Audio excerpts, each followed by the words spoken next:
नमस्कार.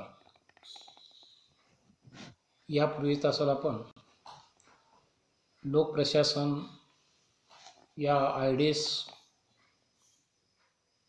विषयाच्या paper number 1 मध्ये लोकप्रशासन या विषयाचे पहिले प्रकरण लोकप्रशासन हे आपण सुरू केलेले आहे.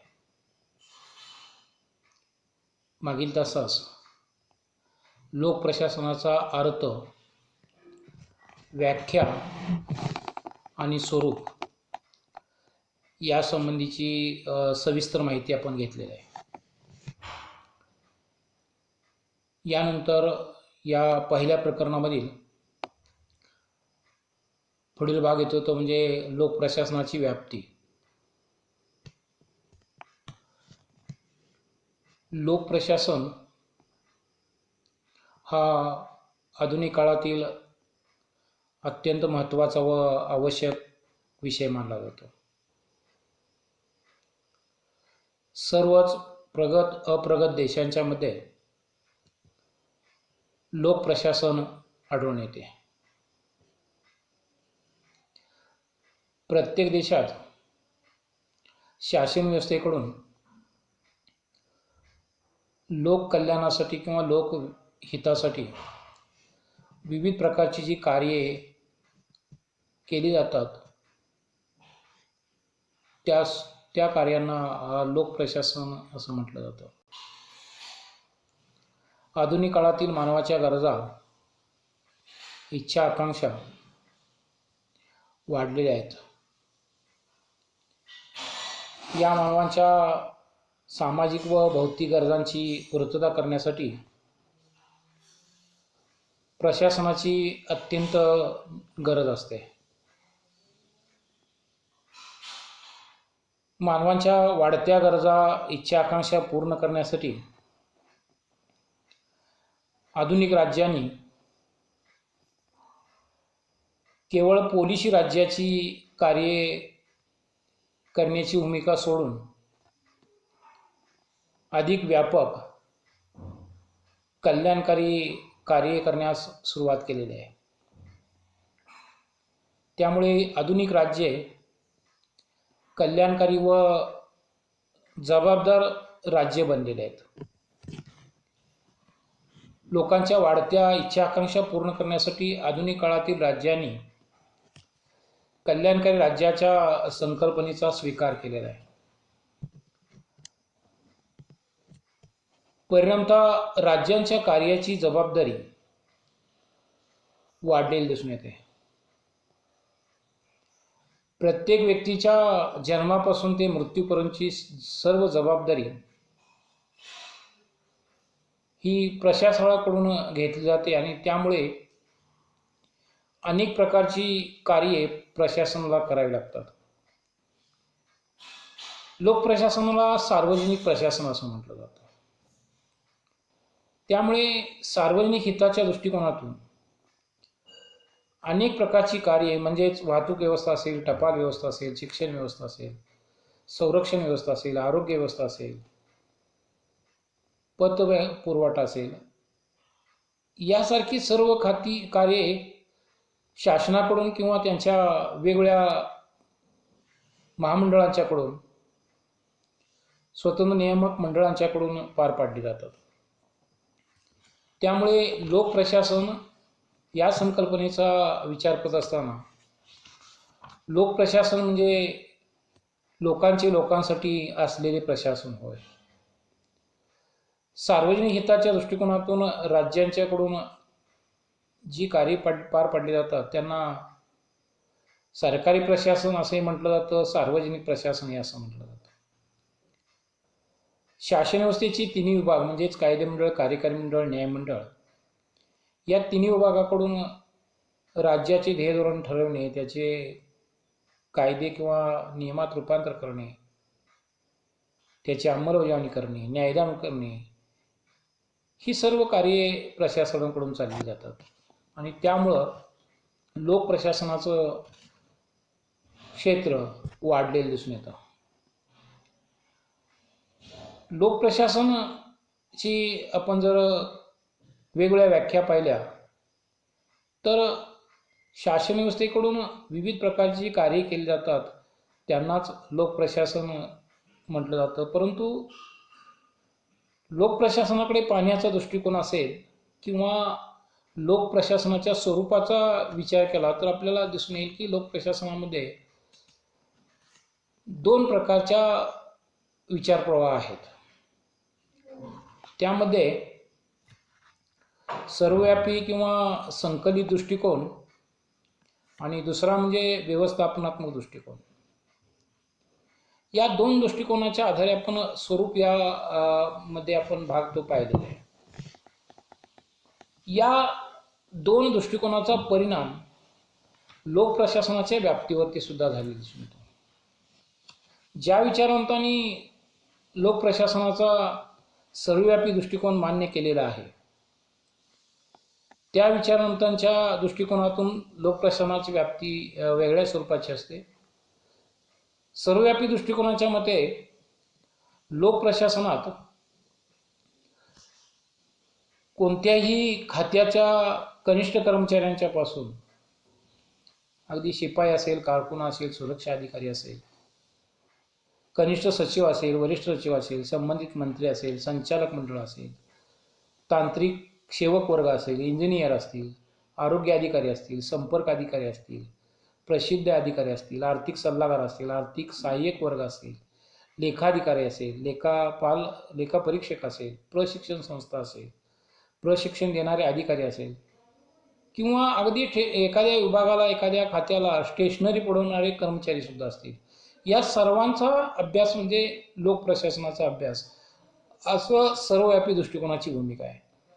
तर व्यवस्थापनात्मक दृष्टिकोनाचा जर विचार केला तर व्यवस्थापनात्मक दृष्टिकोनाच्या मते ज्या ज्या विचारवंतांनी व्यवस्थापनात्मक दृष्टिकोनाची भूमिका मांडली त्यांच्या मते व्यवस्थापन म्हणजे केवळ व्यवस्थापन करणे होय, इतरांकडून काम करून घेणे होय. संघटनेतील सर्व कर्मचाऱ्यांच्या किंवा त्यांच्या कार्याचा प्रशासनामध्ये समावेश न करता केवळ वरिष्ठ अधिकाऱ्यांच्या कार्याचा प्रशासनामध्ये सहभाग केला पाहिजे अशी भूमिका या ठिकाणी व्यवस्थापनात्मक दृष्टिकोनाची आहे. संघटनेतील वरिष्ठ अधिकारी निर्णय निर्धारण करतात, नियंत्रण करणे, देखरेख ठेवणे, मार्गदर्शन करणे अशी व्यवस्थापनात्मक कार्य करतात आणि त्यामुळे व्यवस्थापनात्मक दृष्टिकोनाच्या मते फक्त व्यवस्थापनाचे कार्य करणारे लोकांचा लोकप्रशासनामध्ये सहभाग केला पाहिजे ही भूमिका या ठिकाणी घेतली दिसून येते. या दोन दृष्टिकोनाचा परिणाम जे आपण लोकप्रशासनाची व्याप्ती पाहणार आहोत त्यावरती झालेला दिसून येतो. लोकप्रशासनाच्या व्याप्तीच्या दृष्टिकोनातून जर आपण पाहिलं तर लोकप्रशासनाची व्याप्ती आधुनिक कालखंडामध्ये व्यापक बनलेली आहे. कारण आधुनिक समाज गुंतागुंतीचा व व्यापक स्वरूपाचा बनलेला असल्यामुळे राज्याचे कार्यक्षेत्र वाढलेलं आहे. त्यामुळे शासन संस्थेच्या तिन्ही विभागांची कार्ये लोकप्रशासनात शासन संस्थेच्या तिन्ही विभागाची कार्ये लोकप्रशासनात समाविष्ट केली जातात. कायदे निर्मिती असेल, कायद्यांची अंमलबजावणी असेल, न्यायदान असेल या कार्यांचा अभ्यास लोकप्रशासनात करावा लागतो. लोकप्रशासनाचे क्षेत्र व्यापक बनलेले असले तरी लोकप्रशासनाचा व्यापक दृष्टिकोनातून अभ्यास करणे उपयुक्त ठरणार नाही. तेव्हा लोकप्रशासनाचा अभ्यासाला मर्यादा असणं आवश्यक आहे. या भूमिकेतून लोकप्रशासनाचा अभ्यास करत असताना काही विचारवंतांनी लोकप्रशासनाची व्याप्ती संकुचित केलेली आहे. कायदे मंडळ, कार्यकारी मंडळ, न्यायमंडळ या शाखांचा विचार न करता केवळ कार्यकारी मंडळाच्या कार्यकारी विभागाच्या अभ्यासालाच लोकप्रशासनाच्या अभ्यासात महत्त्व दिले दिसून येतं. शासन संस्थेचा कार्यकारी विभाग आणि प्रशासकीय व्यवस्थापन यांचा अभ्यास लोकप्रशासनात केला जातो अशी भूमिका काही विचारवंतांनी घेऊन लोकप्रशासनाची व्याप्ती स्पष्ट केली आहे. म्हणजे लोकप्रशासनामध्ये सर्वव्यापी दृष्टिकोनाला फारसं महत्त्व न देता व्यवस्थापनात दृष्टिकोनाला जास्त महत्त्व दिलं असल्यामुळे प्रत्येक विचारवंतांनी त्याच प्रकारची भूमिका म्हणजे व्यवस्थापनवादी दृष्टिकोनाच्या विचारवंतांची भूमिका त्या पद्धतीची आपल्याला असलेली दिसून येते. यामध्ये व्याप्ती स्पष्ट करत असताना व्यवस्थापन दृष्टिकोनालाच महत्त्व दिले असल्यामुळे वेगवेगळ्या विचारवंतांनी व्याप्तीमध्ये सुद्धा वेगवेगळे विचार व्यक्त केले दिसून येतात. त्यातील पहिला विचारवंत आहे हेनरी फयोल. हेनरी फयोलने व्यवस्थापन दृष्टिकोनातून लोकप्रशासनाची व्याप्ती स्पष्ट केली आहे. त्याच्या मते लोकप्रशासनात पुढील 5 तत्वांचा समावेश केला जातो. तर एक गोष्ट यामध्ये की लोकप्रशासनाची व्याप्ती असेल, आंतरराष्ट्रीय राजकारणाची व्याप्ती असेल, तुलनात्मक राजकारणाची व्याप्ती असेल, या व्याप्तीचा विचार करत असताना व्याप्ती म्हणजे काय, तर त्या विषयामध्ये कोणकोणत्या विषयांचा अभ्यास केला जातो.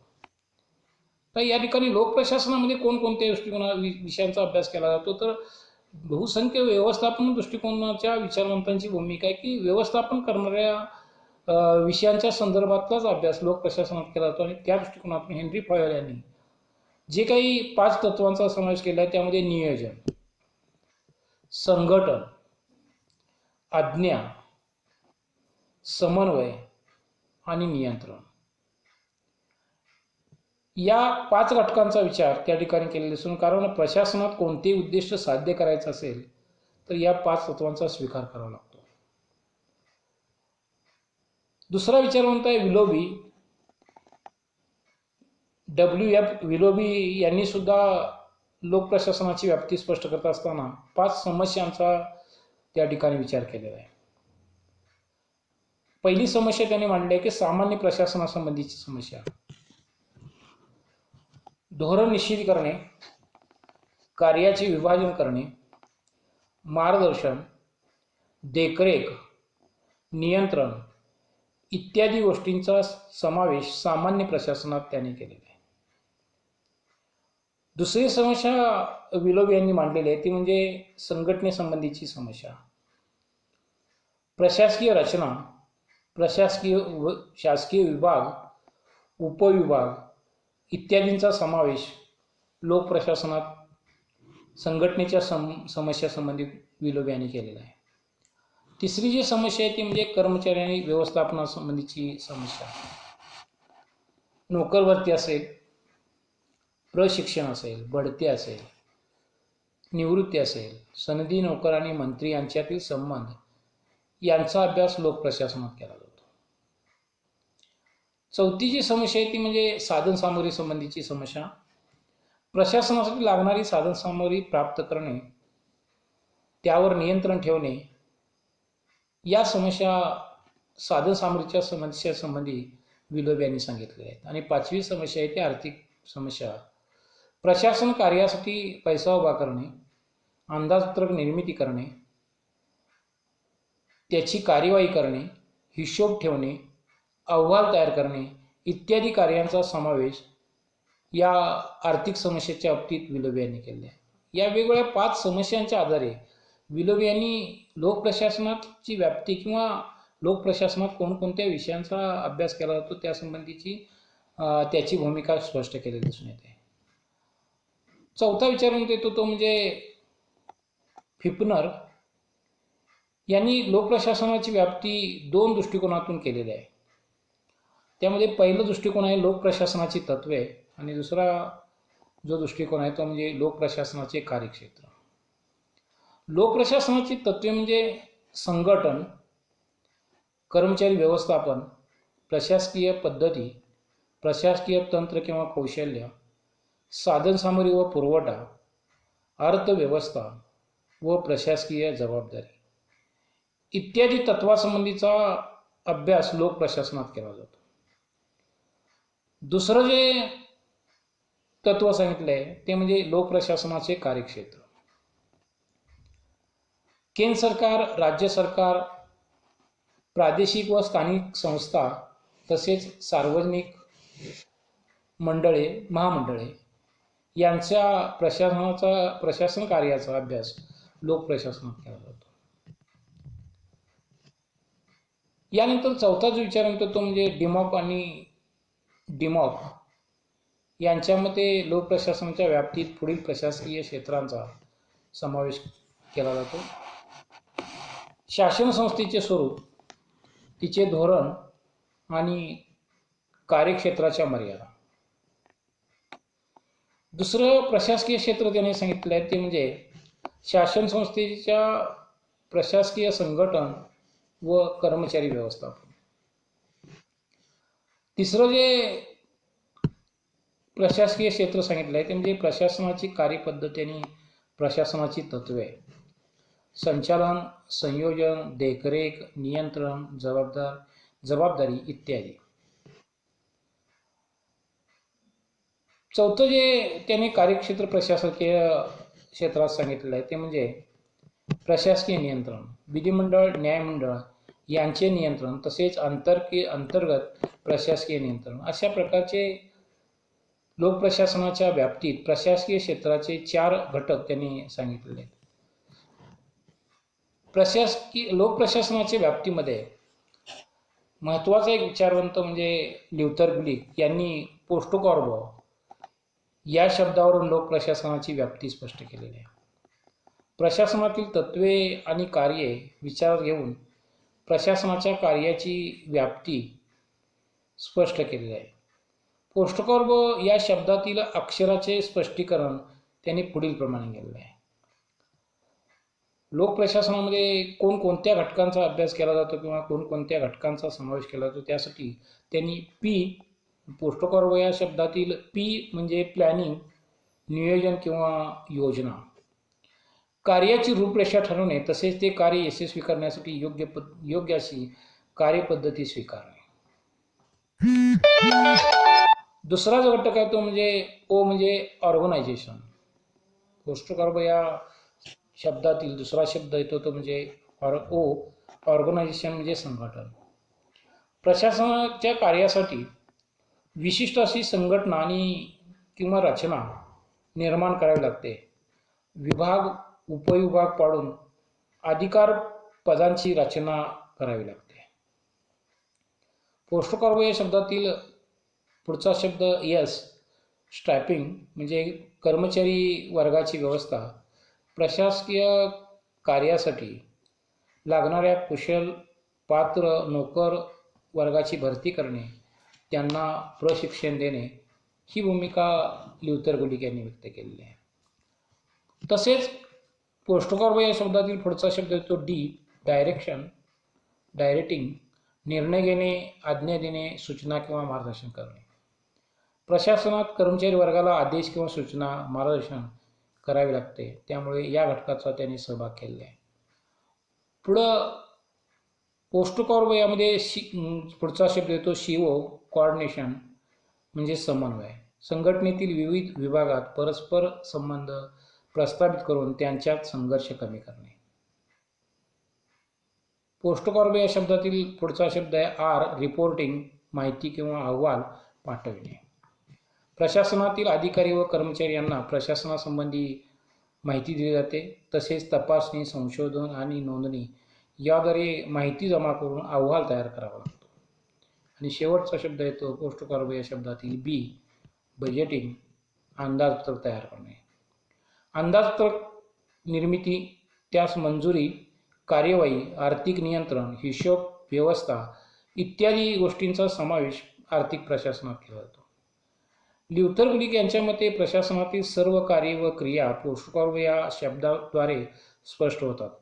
सामान्यतः पोस्टोकॉर्बोमधील तत्त्वे आणि प्रक्रिया सर्व प्रकारच्या संघटनात आढळून येतात. राष्ट्रीय, प्रांतिक व स्थानिक पातळीवरील अशा सर्व प्रशासनात पोस्टोकॉर्बो दृष्टिकोन दिसून येतो. लोकप्रशासनाची व्याप्ती स्पष्ट करताना पोस्टोकॉर्बो दृष्टिकोन अपूर्ण आहे अशा प्रकारची काही विचारवंतांनी मते व्यक्त केले आहेत. पोस्टोकॉर्बोमध्ये जी तत्वे किंवा कार्य समाविष्ट केले आहेत ती केवळ प्रशासनाची साधने आहेत. ल्युथर ग्लिक यांनी लोकप्रशासनाची व्याप्ती स्पष्ट करताना मानवाचे प्रशासकीय संबंध, प्रशासकीय कौशल्य, ज्ञान या गोष्टीकडे पूर्ण दुर्लक्ष केलेले अशा प्रकारचं मत व्यक्त केलं जातं. लुईस मेरियम यांच्या मते पोस्टोकॉर्बो दृष्टिकोनात केवळ प्रशासकीय साधनांचा विचार केला असून प्रशासकीय ज्ञानाकडे दुर्लक्ष केलेले आहे. लुईस मेरियम यांनी पोस्टोकॉर्बोचं महत्त्व नाकारलेले नाही. गोष्टकर्म दृष्टिकोन आणि प्रशासकीय ज्ञान या दोन गोष्टींच्या एकत्रित अभ्यासावरून लोकप्रशासनाची व्याप्ती समजावून घेता येते असं त्याचं मत आहे. तसेच गोष्टकर्म दृष्टिकोन दृष्टिकोनाद्वारे लोकप्रशासन साधने तत्वे स्पष्ट होतात, परंतु प्रशासकीय कार्य यशस्वी करण्यासाठी लागणारे प्रशासकीय ज्ञान, प्रशासकीय कौशल्य, प्रशासकीय मानवी संबंध यांचा विचार त्याने केलेला नाही. शासन संस्थेद्वारे लोककल्याणासाठी विविध प्रकारची कार्य केली जातात. शेती, उद्योग, शिक्षण, आरोग्य, शांतता, संरक्षण, न्याय, वाहतूक या संबंधीच्या कार्यासाठी विविध स्वरूपाची कार्ये खाती त्या ठिकाणी निर्माण केली जातात. अशा विविध खात्यांची रचना, प्रशासकीय कार्य पद्धती यांचा लोक प्रशासनात समावेश केला जातो. गोष्टकर्म दृष्टिकोनाबरोबरच व्यवहारवादी दृष्टिकोनाचा विचार त्या ठिकाणी करावा लागतो. प्रशासकीय तत्वे, प्रशासकीय सिद्धांत याचबरोबर प्रशासकीय कौशल्य, प्रत्यक्ष वस्तुस्थिती या व कार्यपद्धती यांचा विचार लोकप्रशासनाच्या मध्ये केला जातो, तरच खऱ्या अर्थाने लोकप्रशासनाचं स्वरूप समजून येतं.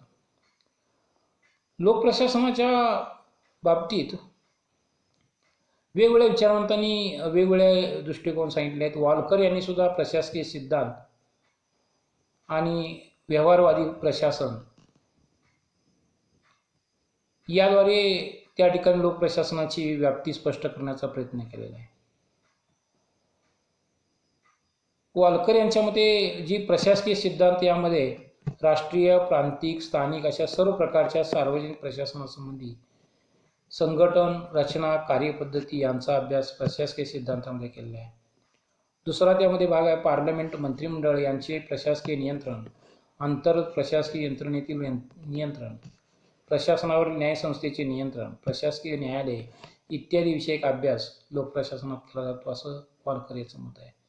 प्रशासकीय सिद्धांतामध्ये तिसरा घटक येतो तो म्हणजे नियोजन, कार्यक्रम, अंमलबजावणी, कर्मचारी वर्गाची भरती, प्रशिक्षण इत्यादी संबंधीचा अभ्यास लोकप्रशासनात केला जातो. त्यातला चौथा घटक आहे तो म्हणजे संशोधन, माहितीचे संकलन, जनसंपर्क इत्यादीचाही अभ्यास केला जातो. वालकर यांच्या जे काही दोन दृष्टिकोन सांगितले त्यातील दुसरा दृष्टिकोन व्यवहारवादी प्रशासन. लोकप्रशासनात केवळ सिद्धांत, तत्वे यांचा अभ्यास करून चालणार नाही, तर ती तत्वे प्रत्यक्षात कशी प्रकारे स्वीकारली जातात हे पाहावे लागेल. प्रशासनात तत्व आणि व्यवहार यांची सांगड घालावी लागते. वालकर यांनी प्रशासनातील विविध कार्ये विचारात घेऊन व्यवहारवादी प्रशासनाचे स्वरूप स्पष्ट केलेले आहे. व्यवहारवादी प्रशासनात पुढील प्रशासकीय कार्यांचा समावेश केलेला आहे. राजकीय स्वरूपाचं कार्य, कार्यकारी विभाग व कायदेमंडळ यांचे संबंध, मंत्रिमंडळाची राजकीय प्रशासकीय स्वरूपाची कार्ये, मंत्रीय संधिकर यांचे संबंध. दुसरा घटक आहे कायदेविषयक, प्रदत्त कायदे, विधेयकाची निर्मिती आणि त्याची अंमलबजावणी याविषयी प्रशासकीय अधिकाऱ्यांची कार्ये इत्यादी. तिसरा घटक आहे आर्थिक स्वरूपाचं, अंदाजपत्रकाची निर्मिती, अंमलबजावणी, मंजुरी, अंमलबजावणी, आर्थिक नियंत्रण इत्यादी. संरक्षण विषयक प्रशासन. पाचवा घटक येतो तो म्हणजे शैक्षणिक प्रशासन, शिक्षण खाते आणि शिक्षण विषयक प्रशासन. सहावा घटक आहे सामाजिक क्षेत्रातील सर्व प्रकारचे प्रशासन, उदाहरणार्थ घर बांधणी, सामाजिक सुरक्षितता, अन्न पुरवठा, उद्योग विनिमय केंद्र इत्यादी. सातवा घटक आहे आर्थिक क्षेत्रातील प्रशासकीय कार्य, शेती, उद्योगधंदे, परराष्ट्रांशी होणारा व्यापार, सार्वजनिक उद्योगधंदे इत्यादी क्षेत्रातील प्रशासकीय कार्य. आठवा घटक आहे परराष्ट्र विषयक, आंतरराष्ट्रीय संस्था, संघटना यातील प्रशासन, आंतरराष्ट्रीय शांतता, परस्पर सहकार्य आणि विकास आणि राजनैतिक इत्यादी संबंधी. साम्राज्यवादी घटक, साम्राज्यवादी धोरण, वर्चस्व यासंबंधीचे प्रश्न. 10वा घटक येतो स्थानिक संस्था प्रशासन. अशा प्रकारे वालकर यांनी प्रशासकीय सिद्धांतामध्ये किंवा प्रशासकीय दृष्टिकोनामध्ये व्यवहारवादी दृष्टिकोनाचा समावेश केलेला दिसून येतो. ज्या परिस्थितीत प्रशासन कार्य करते ती परिस्थिती, तसेच त्या प्रशासनातील मानवी वर्तन यांचा अभ्यास लोकप्रशासनात केला जातो. विविध देशातील प्रशासकीय पद्धतीची तुलनात्मक अभ्यास, प्रशासनाचा विकास, प्रशासकीय पद्धती, प्रशासकीय कौशल्य, प्रशासकीय नैतिकता इत्यादी विषयक अभ्यास व्यवहारवादी प्रशासनात केला जातो. अशा प्रकारे वेगवेगळ्या विचारवंतांनी वेगवेगळ्या दृष्टिकोनातून आपली मते लोकप्रशासनाच्या बाबतीत व्यक्त केली आहेत. लोकप्रशासनाच्या व्याप्तीसंबंधी कोणत्याही एका विचारवंताचा दृष्टिकोन परिपूर्ण वाटत नाही, कारण लोकप्रशासन हे गतिमान विकसनशीलवादी शास्त्र आहे. औद्योगिकरण, नागरीकरण, वाढती लोकसंख्या, राज्याचे वाढते कार्यक्षेत्र, आंतरराष्ट्रीय संघर्ष, तणाव आणि सहकार्य, परस्पर सामाजिक परिवर्तन, सामाजिक बदल, कल्याणकारी राज्याची कल्पना व प्रत्यक्ष त्याची वाटचाल, प्रगत राष्ट्रे, अप्रगत राष्ट्रे यांच्यातील प्रशासन, अशा विविध गोष्टींमुळे लोकप्रशासनशास्त्राचा अभ्यास अधिक व्यापक बनलेला आहे. आधुनिक काळातील राज्याची प्रशासकीय कार्ये पाहिली असता लोकप्रशासन व्याप्ती निश्चित व मर्यादित करणे कठीण झाले आहे. तरी पण लोकप्रशासनशास्त्राच्या अभ्यासाच्या दृष्टिकोनातून लोकप्रशासनाची व्याप्ती स्पष्ट करणं आवश्यक ठरतं. अशा प्रकारे आपणास लोकप्रशासनाची व्याप्ती संबंधीची माहिती, कोणकोणत्या घटकांचा, कोणकोणत्या विषयांचा अभ्यास लोकप्रशासनात करता येतो. अर्थात यामध्ये विचारवंतांच्यामध्ये लोकप्रशासनाकडे पाहण्याचा दृष्टिकोन किंवा लोकप्रशासनाच्या स्वरूपाकडे पाहण्याचा दृष्टिकोन एकच नसल्यामुळे लोकप्रशासनाच्या व्याप्तीबाबतीत सुद्धा लोकप्रशासनाच्या संबंधी जे विचारवंतांनी विचार मांडले आहेत त्यांच्यामध्ये मतभेद असलेले दिसून येतात. हे आपल्याला या ठिकाणी दिसून येतं. वेगवेगळे विचारवंत वेगवेगळ्या पद्धतीने लोकप्रशासनाची व्याप्ती सांगताना दिसून येतात. त्यामुळे लोकप्रशासनाच्या बाबतीत आपणास एकमत विचारवंतांच्यामध्ये असलेलं दिसून येत नाही असं आपणास म्हणता येईल. थँक्यू.